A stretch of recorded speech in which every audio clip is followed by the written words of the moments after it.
Hello learners, today I am teaching rotation and revolution. మనం పాత వీడియోలో అయితే రొటేషన్ అంటే ఏమి ఎర్త్ గురించి చదువుకున్నాం. మనకి ఎన్ని ఉంటాయి అవి చదువుకున్నాం. ఇప్పుడు రొటేషన్ రెవల్యూషన్ చూద్దాం. ఇది ఎర్త్ కదా, ఎర్త్ ఉంది కదా, ఎర్త్ అనేది దానికి తాను తిరిగితే ఈస్ట్ నుంచి వెస్ట్ వరకు తిరిగితే దాన్నే రొటేషన్ అంటారు. దీని నుంచి మనకు డే నైట్ ఏర్పడతాయి. దీని టైం వచ్చేసి 24 hours.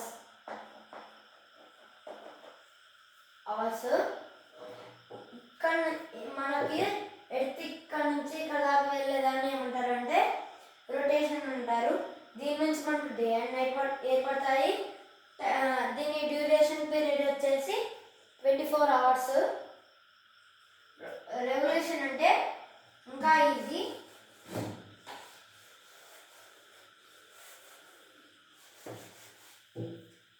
ఇది సన్ కదా, సన్ ఎర్త్, ఎర్త్ ఇలా తిరుగుతూ వచ్చేదాన్నే ఇలా తిరుగుతూ వస్తుంది. దీని నుంచి మనకు సీజన్స్ వస్తాయి అన్నమాట. సీజన్స్ వస్తాయి. ఇక్కడ నుంచి ఇలా తిరుగుతూ వస్తుంది, క్లాక్ వైజ్లో అలా వస్తుంది. ఇక్కడ వరకు వస్తుంది, ఇట్లా రౌండ్గా వస్తుంది. ఇలా మొత్తం చుట్టడానికి మనకు 364 days 1/4, 364 days 6 hours 59 minutes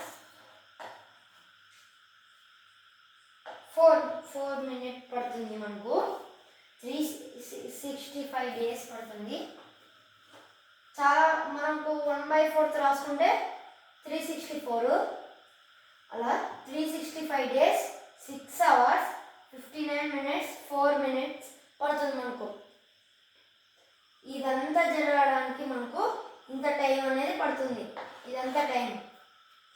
దీని నుంచి మనకు సీజన్స్ వస్తాయి, ఇంకా చాలా అనేవి వస్తాయి మనకు. లూనార్ ఎలిప్స్, సోలార్ ఎలిప్స్, ఇవన్నీ రెవల్యూషన్ నుంచి వస్తాయి. ఇది మీకు బాగా అర్థమైందంటే చెప్పండి గాయ్స్. నెక్స్ట్ వీడియోలో ఇంకా బాగా వేరేది ఏమన్నా తీస్తాను. Thank you.